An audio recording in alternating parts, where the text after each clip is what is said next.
of their biggest names in PBA history. Joining us for this Kabarangay Kwentuhan is PBA champion Arvin Tolentino and former PBA 3x3 player for the Barangay Ginebra also, Hubert Cani. Mga kabarangay, welcome to the game. Welcome to the game, guys. Alright, sige. Hello po. Puntahan natin yung list muna ni Arvin. Siyempre, Arvin Tolentino, yung list mo for your all-time favorite Ginebra players.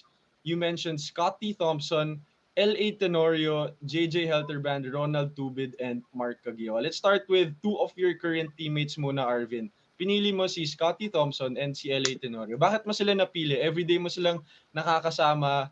Explain mo naman sa amin.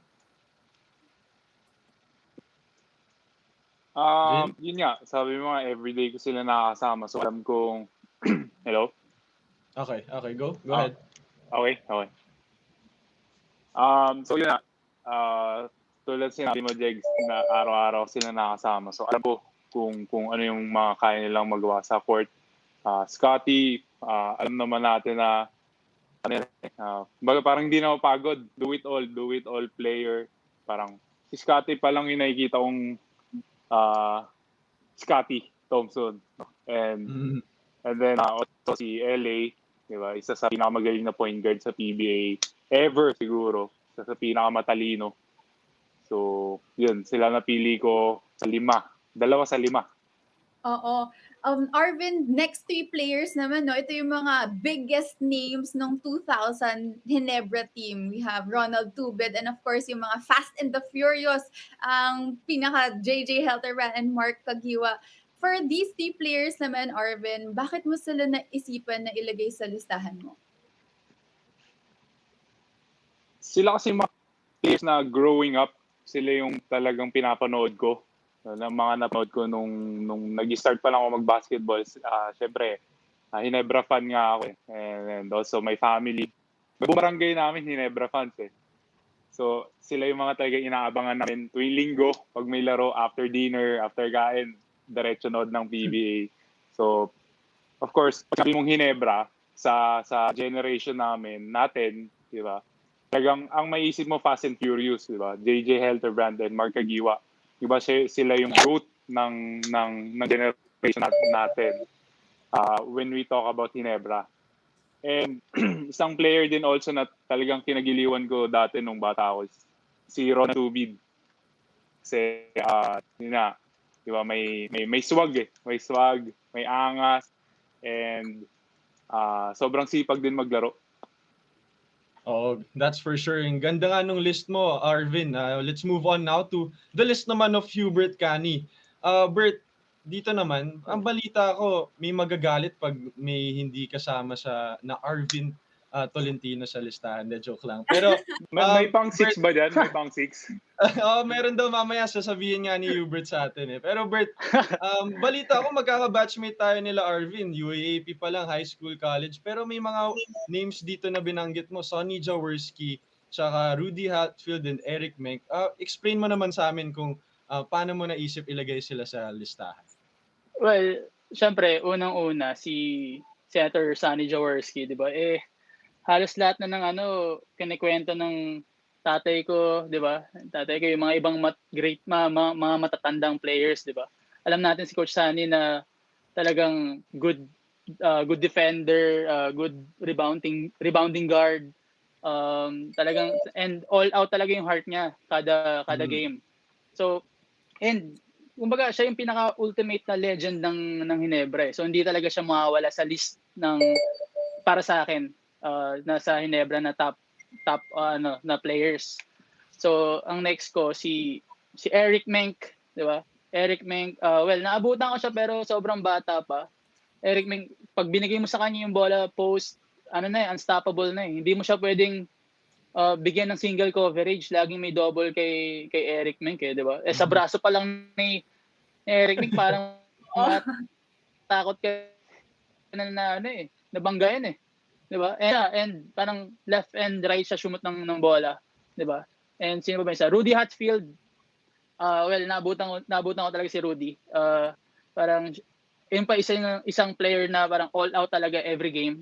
Talagang yung puso niya talaga sa laro talagang binibigay niya, and meron ako naalala na play niya, yung parang tinira niya sa nakaupo siya.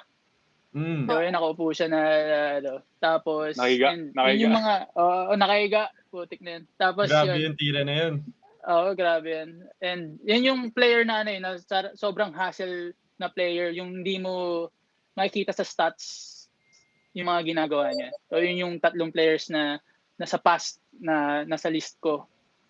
And syempre, of course, sino ba? LA Tenorio, one of the best guards in the Philippines, 'di ba? Sobrang high IQ sa laro, and pinapagaling niya talaga yung mga kakampi niya, pinapadali niya yung laro, and sobrang advanced niya na na mag-isip sa loob ng court. Like hindi lang basta point guard eh. Like pinapadali niya yung basketball talaga ng sobra. Hubert, parang first 5 Agree na yung yan. Agree ako dyan.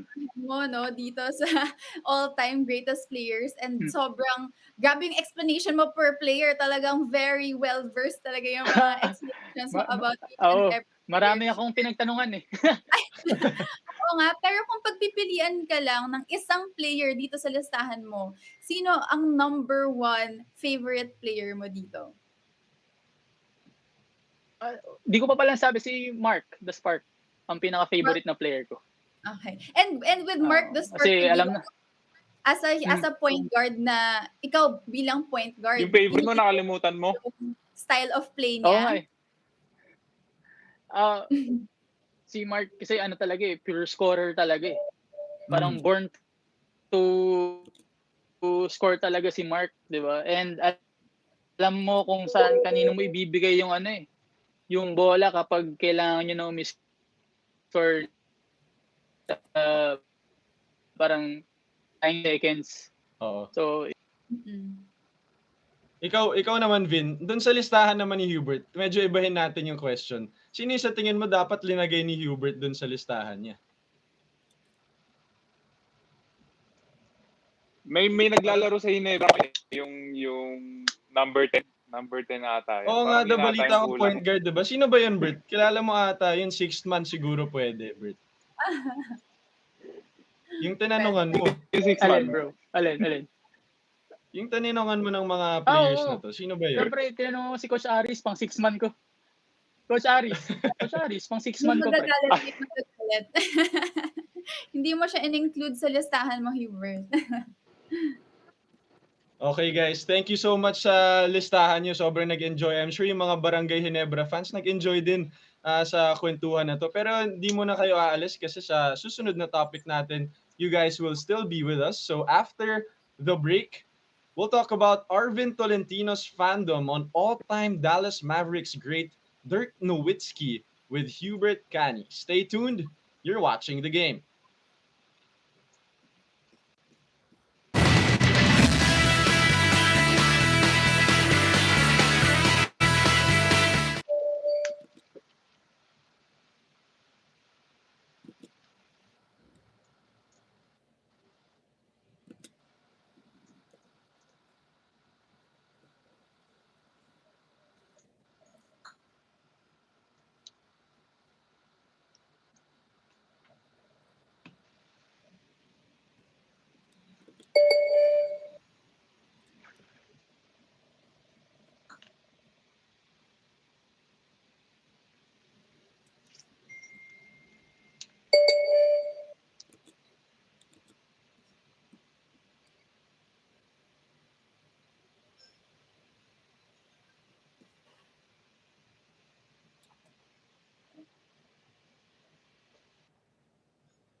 the game.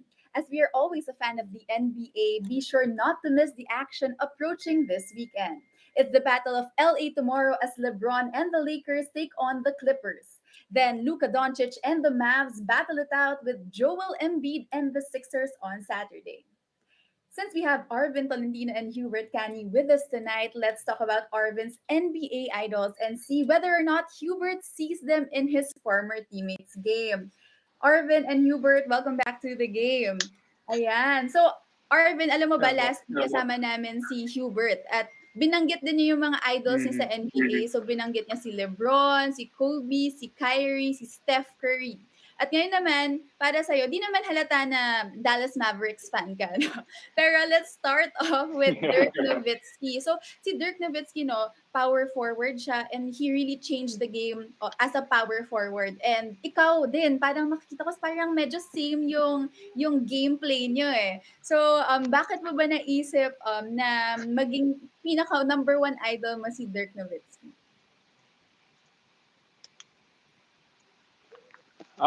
Nung dati kasi yun the way the game played before, 'di ba? Medyo malayo na sa ngayon eh. So parang si Dirk is yung nag-start nung stretch 4 na nalaro noon as a big man, 'di ba? And nakita ko sa kanya na hindi siya athletic, hindi siya strong guy, pero magaling siya sa mga angles. He can score talaga. And yun na, may shooting. Actually, siya yung reason nung bakit tumitira ako ng tres eh. Kasi gusto ko maging Dirk Nowitzki dati. Oh, actually, kaya nasanay tumira ng sasabihin ko nga na parang medyo similar yung style of play niyo na stretch for, na nakaka-shoot sa labas, nakaka-shoot din sa loob. But what about Luka Doncic? So now he's the face of the Dallas Mavericks at ngayon idol mo din siya. Ano ba yung nakita mo kay Luka at naging idol mo din siya? Si Luka naman napanood ko siya. Talagang naano na ako na parang na-in love na ako sa laro niya. Kasi same with Dirk, unathletic, hindi siya yung strongest guy on the court, pero sobrang galing niya magbasa ng defense. Ang galing niya kumuha ng mga angles, kaya nabibeat niya yung defender niya. And yun, yung talino, yung utak sa laro, ang nagustuhan ko kay Luka. Okay, let's go naman to Hubert, no? Bert, anong tingin mo naman kay na Dirk Nowitzki at kay Luka Doncic?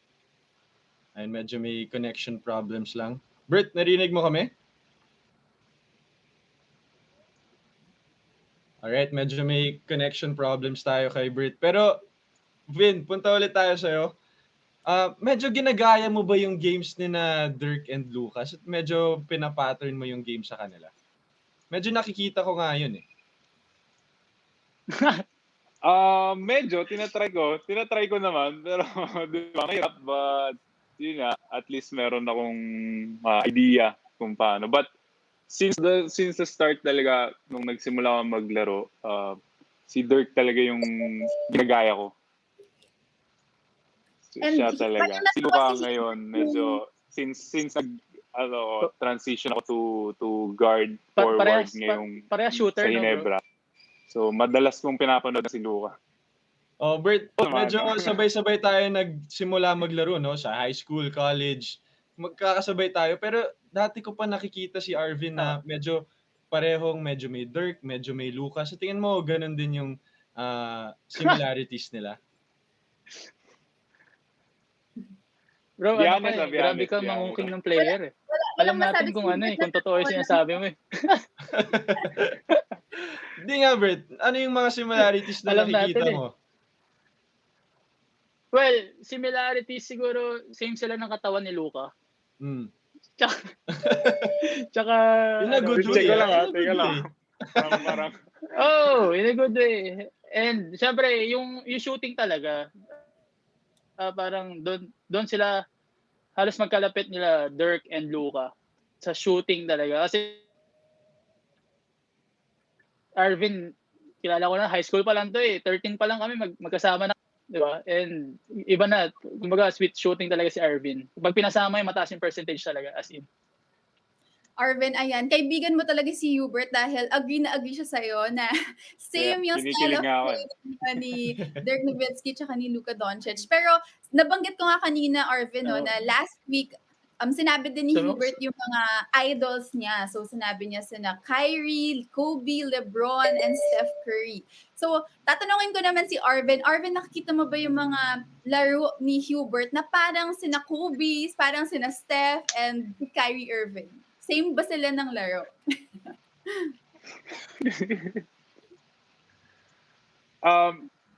Para sa akin talagang pag sama-sama mo yung apat, ang makuha mo yung Hubert Cani. Yeah. Yung dribbling abilities ni Kyrie, yung scoring ability ni Kobe, shooting ni Steph, tapos siyempre LeBron all around there. Ayan ang Hubert Cani yun. Tama naman, no, Vin? Dati, UAAP Finals Sure, tama. MVP to si Hubert nung high school. Oo, Tama tama. naman, nakikita naman natin yun. May may proof naman may proof. Sige, tanongin naman natin si Bert. Sa tingin mo, kung mag-one-on-one si Luka Doncic tsaka let's say si Kyrie Irving. Ako medyo nakikita ko Kyrie Irving kay Hubert. Sa tingin mo, sino mananalo?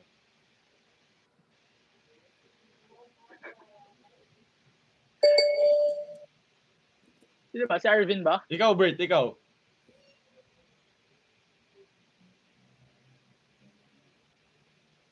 Nawala yung connection. Okay, so we're kind of having some difficulty problems. But ikaw, Vin, sa tingin mo, mabilis lang, Luka Doncic versus Kyrie Irving, yung idol niyo pareho. Sa tingin niyo, sinong mananalo sa one-on-one?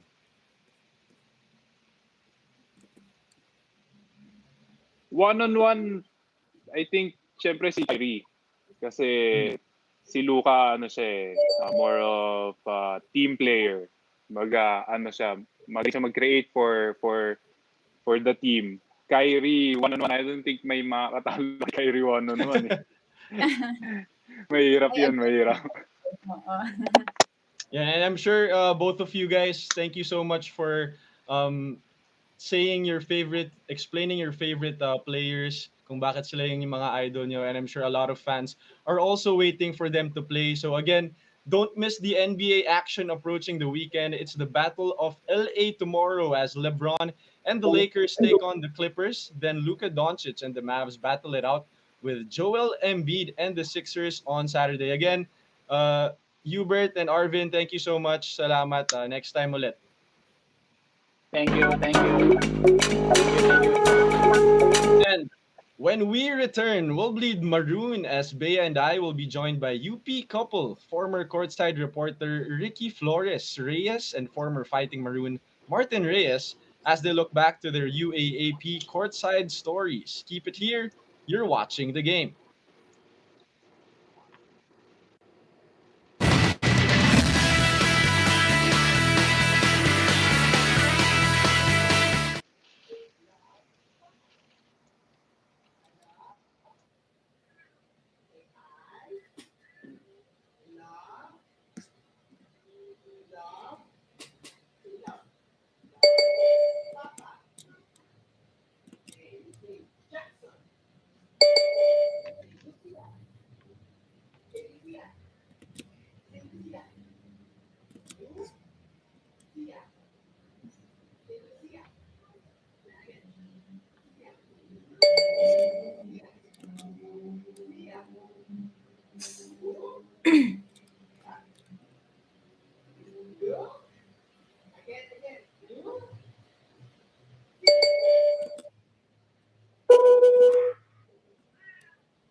To the game. It's definitely a throwback Thursday today as we take a walk down memory lane. As February is known to be the month of hearts, former UP Courtside reporter Riki Flores-Reyes and her husband, former Fighting Maroon Martin Reyes, join us tonight as we take a look back at their UAAP Courtside stories. Riki and Martin, welcome to the game. Hi guys. Hello, Bea. First of all, I'd like to say happy birthday to Martin. I heard it's your birthday today. Thank you for still coming Yeah, out here to join us here on the show. sure. Anytime. Happy All right. birthday. So Thanks, first guys. of all, guys, I'd like to invite you all to our advanced Valentine special because we'll actually be talking about your Oh. love story today. So we were told actually that you guys did not meet while Ricky was a courtside reporter, but rather you actually met during a Boracay trip before you guys entered UP. So I think maybe you guys would like to expand a little bit more on how you guys met and got together first. Yeah, that's correct. Your sources are correct. We met at the summer before college. So by the time I applied for the courtside reporter job, I had already been supporting him for 3 years in UP prior to that. Yeah. We met in Boracay, you're correct. Common Batch Bora friends. ba yun? Yes, Batch that's Bora. Bora. Oo. Graduation after high school. Yeah. So So ano high yun, school soiree. sweethearts Soiree yun, pala. soiree. Hindi din eh. Kasi We never knew each other in high school. All right. Mm.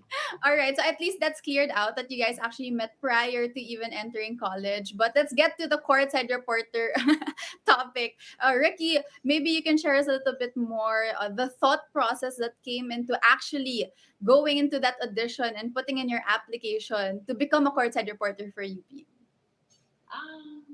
Well, I always say that courtside was one of the best days in my college experience. I always tell the mga young ones who also want to do it, like it's really that's the best time that you can go out and sort of explore, diba? Pass that resume and just feel what it's like to be a broadcaster when you're in college. To be able to just represent your school, aside from, of course, getting the job, that's also an experience in itself. I was able to meet so many friends from the industry that until now I'm still in touch with.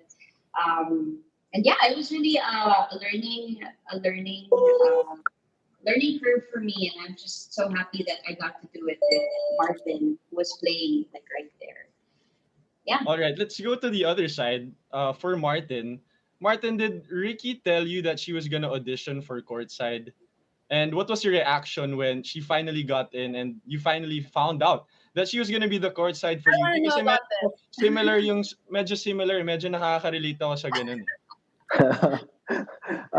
Actually, no, she didn't tell me that she was auditioning for courtside. And kasi parang yung relationship namin even before she applied, parang laging I wanted my private life to be, private. Hindi yung parang ano ba tawag dito?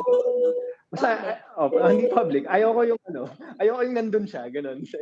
So so parang nagulat ako, but syempre at the same time, yun nga, I knew that she was a speech co major, and that's another avenue to showcase her talents. So I was surprised that actually she was able to get in. So and sa UP pa nakuha, 'di ba? Yes. Sometimes kasi may ibang courtside na assign sa ibang schools. So parang ito sa sign na nakuha siya. And yun nga, sakto pa. Fourth year ko yun nung first year niya sa courtside. Now, from your athlete perspective naman, how big of a factor or how important are courtside reporters to a team? Specifically to your team back then na I wouldn't say dark ages, but you guys were struggling a little bit. Nakita ko, I was in high school that time. But how was that experience? How do you think, how crucial are courtside reporters to the team? Well, for us kasi, based on my own experience, because nung fourth year and fifth year namin, halos kami na rin yung core group na pumasok nung first year and second year ko. So, kilala na rin nila si Riki. So, parang at the same time, it was like a family culture na rin.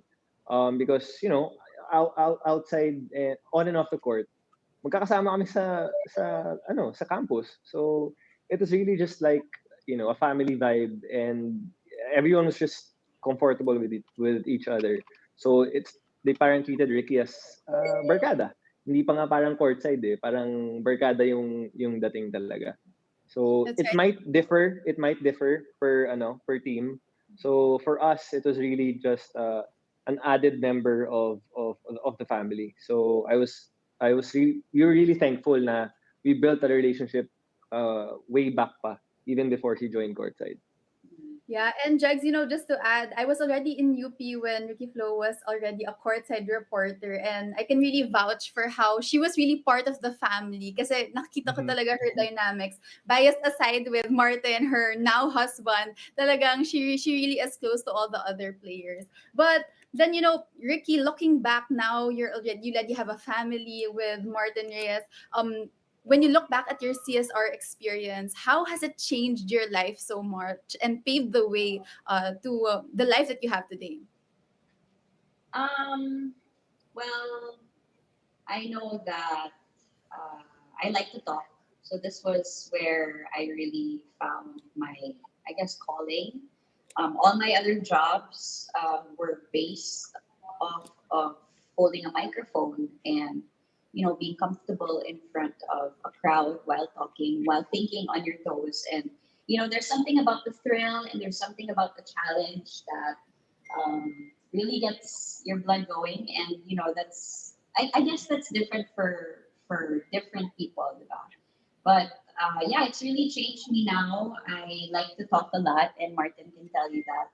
I'm raising three very talkative children, and hopefully, they get comfortable also in their own voice because that's one of the things that Courtside taught me. It's how to use my voice and how to be really comfortable in it. And so, yeah, aside from that, there are just many other life skills that this will teach you.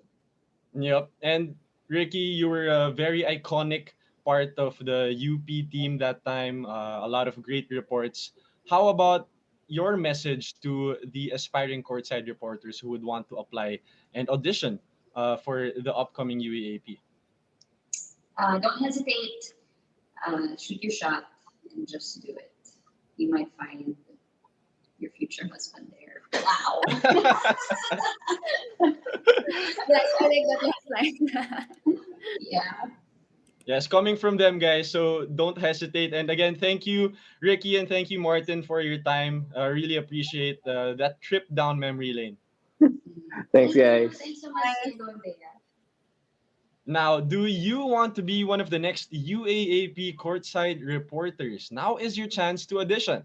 If you are 18 to 23 years old, currently enrolled in a UAAP school, and fluent in both English and Tagalog, submit your CV and a 90-second headshot with brief introduction and why you want to be a courtside reporter to the email on your screens on or before February 6, 2022. Thank you for And that's joining it. us, guys. Go ahead, Bea. I'm Bea as Fabros. That's okay, Jax. Catch us weeknights here on One News, One Sports, and One Sports Plus. I'm Diego Dario, and this has been The Game.